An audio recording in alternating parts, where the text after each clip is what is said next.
বেগম খালেদা জিয়াকে নিয়ে দেশের মানুষ এখন উদ্বিগ্ন।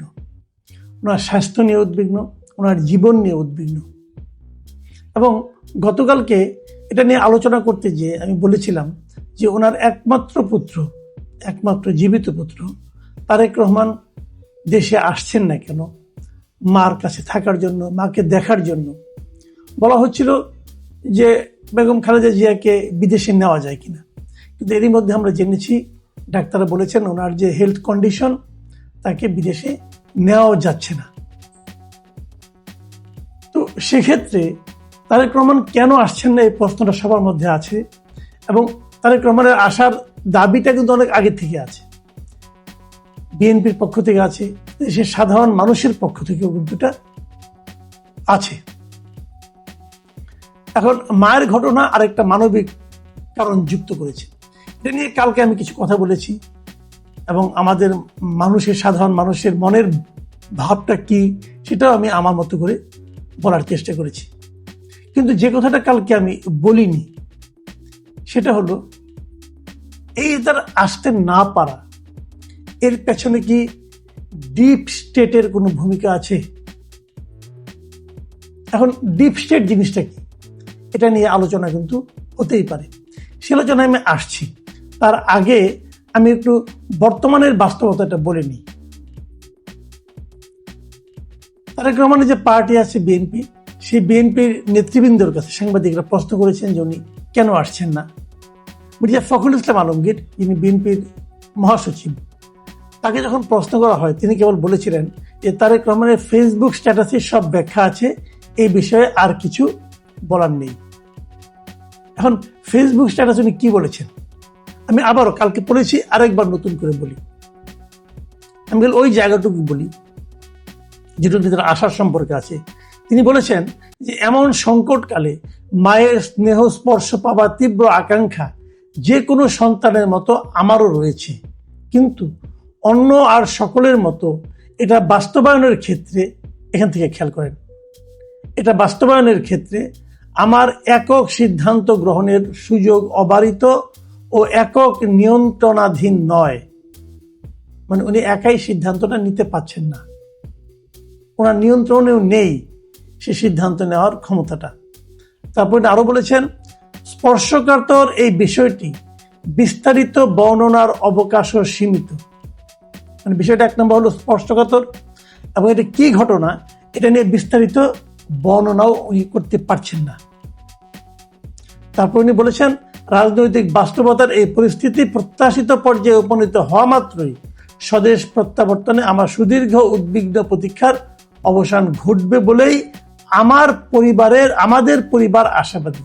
ওনাদের পরিবার আশাবাদী যে খুব শিগগিরই এটা যদি ঘটে যায়, উনি যা চাচ্ছেন, তাহলে উনি যেতে পারবেন। মির্জা ফখরুল ইসলাম আলমগীর এদিকে ইঙ্গিত করেছেন যে ওখানেই সব বলা আছে।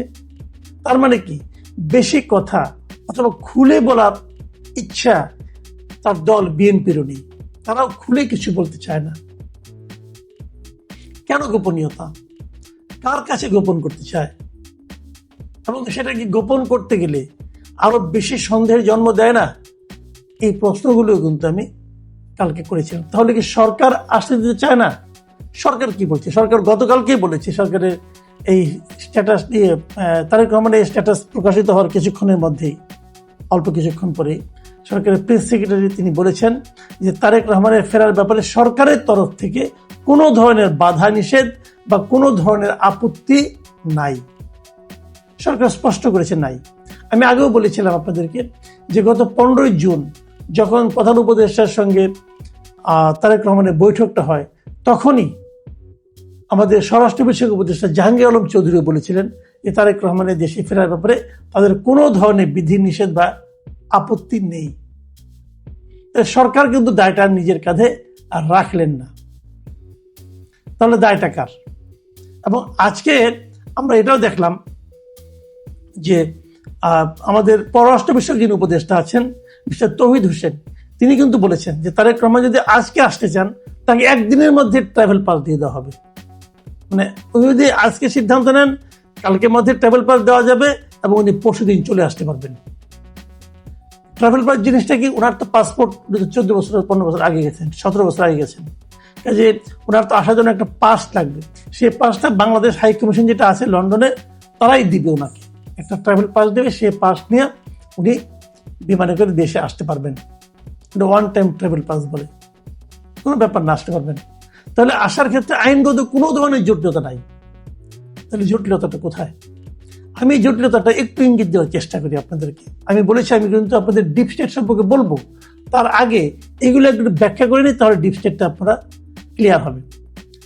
কদিন আগে বিবিসি বাংলাকে একটা সাক্ষাৎকার দিয়েছেন শেখ হাসিনার পুত্র সজীব ওয়াজেদ জয়। সেখানে সজীব ওয়াজেদ জয় কি বলেছেন? উনি বলেছেন যে বাংলাদেশের বড় দুটি দলের নেতৃত্বে পরিবর্তন আনতে একটি অগণতান্ত্রিক তৎপরতা রয়েছে। দুই দলেরই নেতৃত্বের পরিবর্তনে বিদেশ থেকে একটা খেলা চলছে। দুই দল মানে কি? দুই দল মানে হচ্ছে বিএনপি এবং আওয়ামী লীগ। বিএনপি এবং আওয়ামী লীগ এই দুই দলেরই নেতৃত্বে একটা পরিবর্তনের জন্য একটা খেলা চলছে এবং জয়ের বিবেচনায় সেটা বিদেশ থেকে চলছে। দেখুন, এই সমস্ত কথার হয়তো আপনারা বলবেন যে এটার ভিত্তি কি, কিসের উপর ভিত্তি করে উনি কথাগুলি বললেন। এখন আমি আপনার হয়তো বুঝতে পারছি না ভিত্তিটা কি, কিন্তু তাদের কাছে তো তথ্য আরো বেশি থাকে।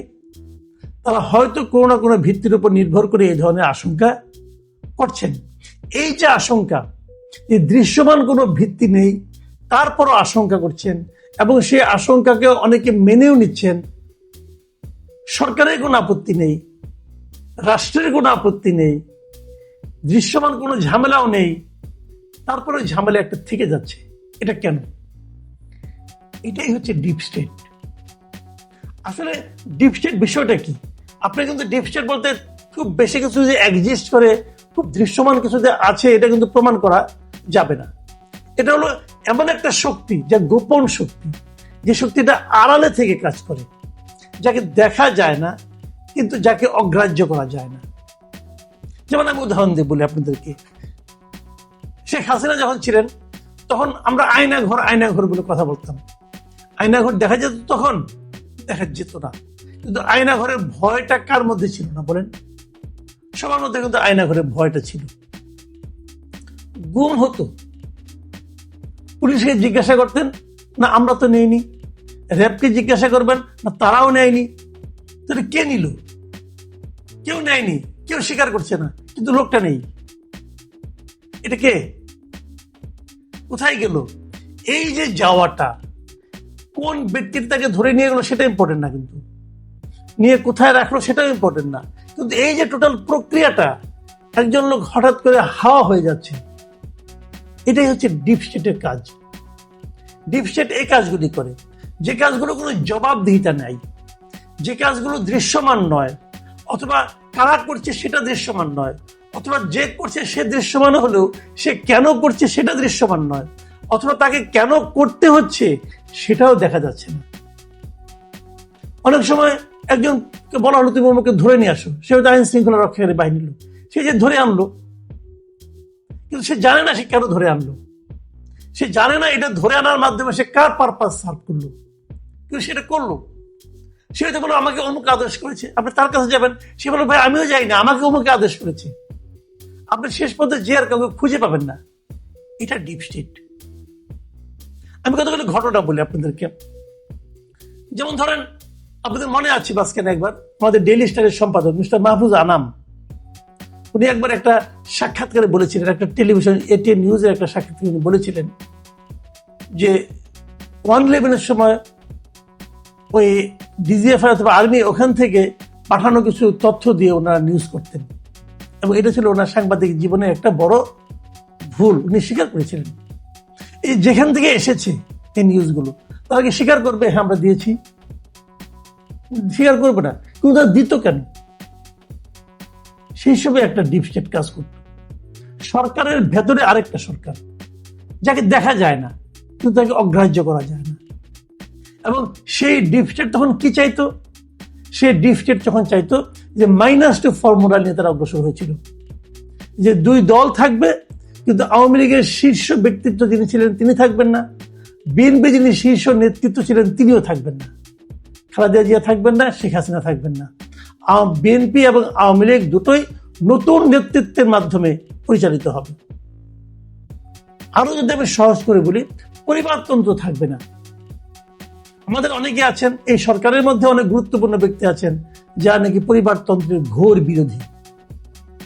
পরিবারতন্ত্র নাও থাকতে পারে, পরিবারতন্ত্র আমি নিজেও পছন্দ করি না, কিন্তু আমি করি আর না করি তাতে কিছু যায় আসে? এই দেশের মানুষ কি চায় সেটা আপনাকে দেখতে হবে। এখনো দেখবেন একদম গ্রাম পর্যায়ের নির্বাচনে কিন্তু বলা হয় চেয়ারম্যান করা হবে, অমুক বাড়ির ছেলেটা করতে হবে, অথবা অমুকের নাতি অমুকের ছেলে সে প্রেসিডেন্ট ক্যান্ডিডেট হচ্ছে, সে হয়তো চেয়ারম্যান ক্যান্ডিডেট হয়েছে, সে হয়তো কোনো একটা ক্যান্ডিডেট হয়েছে। ওই বাপের পরিচয়ে কিন্তু অনেকে ইলেকশন করে এবং জিতেও যায়। এটা কিন্তু এক ধরনের পরিবারতন্ত্র। পরিবারতন্ত্র আপনাকে খুব সহজে অভ্যাস করা যাবে। ভারতের দিকে তাকিয়ে দেখেন, রাজীব গান্ধী, সোনিয়া গান্ধী এরা কোথেকে আসছে? গান্ধী ফ্যামিলি থেকে তো আসছে না। কিন্তু পরিবারতন্ত্র কিন্তু আছে, কিন্তু আমাদের এই সাবকন্টিনেন্টে পরিবারতন্ত্র অনেকটা প্রভাবশালী। কিন্তু অনেকে মনে করেন যারা নাকি পাশ্চাত্য শিক্ষা শিক্ষিত, তারা মনে করেন পরিবারতন্ত্র রাখা চলবে না। সেই জন্য তখন -2 করা হয়েছিল, এবং -2 কারণে ওটা কিন্তু ডিপ স্টেটের একটা প্ল্যান ছিল, সেই প্ল্যানটা ফেল করেছিল। কেন ফেল করেছিল? ফেল করেছিল এই কারণে যে এদেশের সাধারণ মানুষ সেটাকে মেনে নেয়নি। তো এখন কি আবার ডিপ স্টেট সেটাই চাচ্ছে, যেটা নাকি জয় বললেন যে একটা -2 ফর্মুলা আবার চলছে নতুন ভাবে। আগের বার যে ভুলগুলো তারা করেছিল সেই ভুলগুলোকে শুধরিয়ে তারা নতুন ভাবে একটা -2 ফর্মুলা করছে, হতে পারে।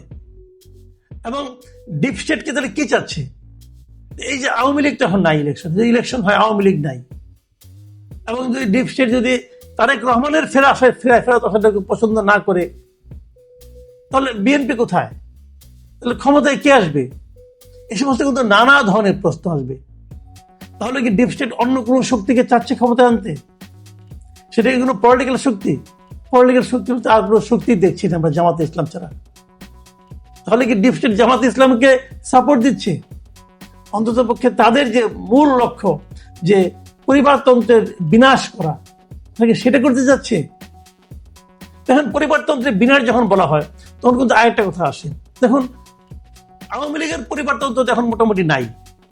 শেখ হাসিনার পর আর জয় রাজনীতিতে আসবে এমনটা শুনিনি, পুতুলও আসবেন কিনা জানি না। ওখানে খুব একটা ভালো, আর আওয়ামী লীগ নিজের যে অবস্থা ভালো না। আর বিএনপির যদি তারেক রহমান না থাকেন তাহলে আর থাকবেটাকে? খালেদা যেহেতু অবস্থা, শরীরের শারীরিক অবস্থা খুবই খারাপ, তাহলে এখানেও কিন্তু পরিবারতন্ত্র একদম নিশ্চিহ্ন হয়ে যাচ্ছে। তাহলে এটাই কি লোক? এই জন্যই কি এটা শেষ পেরেকটা তারেক রহমানকে আসতে না দেওয়া? এটাই কি? আমি জানি না। আমি কিন্তু অনেকগুলো প্রশ্ন করলাম, এবং এই প্রশ্নগুলির মধ্যে আপনার উত্তরটাও পাবেন। একটু ঠান্ডা মাথায় চিন্তা করুন। তা না হলে আপনি ভাবুন তো, আপনি তারেক রহমানের জায়গায় নিজেকে বসিয়ে ভাবুন, আপনি কি করতেন? ধরেন আপনি ডিপ স্টেট বুঝেন না, কোনো ষড়যন্ত্র তত্ত্ব আপনার কাছে নিয়ে গেলে আপনি শুনলেন না, জানলেন না, তাহলে আপনি কি করতেন? আপনি চলে আসতেন। কারণ আপনি দেখতেন যে দেশের এই মুহূর্তে সবচেয়ে বড় পদে যাওয়ার ব্যাপার, সবচেয়ে বড় ক্ষমতাবান ব্যক্তি হওয়ার তার সুযোগ, এই সুযোগকে তিনি কেন দূরে থাকছেন? এই সুযোগ থেকে মানুষের কাছে কেন যাচ্ছেন না? তাহলে এত জনপ্রিয় থাকা সত্ত্বেও কারণ ওই একটাই, একটা ভীতি কাজ করে। সেই ভীতিটা কি? ডিপ স্টেটের ভীতি। এখন এই ডিপ স্টেটের ভীতিটা তাকে কে ইনফর্ম করলো? এটা কিন্তু আরেকটা $1 মিলিয়ন কোশ্চেন। এই কোশ্চেনের জবাব আমরা পেয়ে যাব খুব শিগগিরই। তবে আমি এটুকু উপলব্ধি করতে পারি, ডিপ স্টেট এই মুহূর্তে বাংলাদেশে খুবই সক্রিয় এবং খুবই পাওয়ারফুল।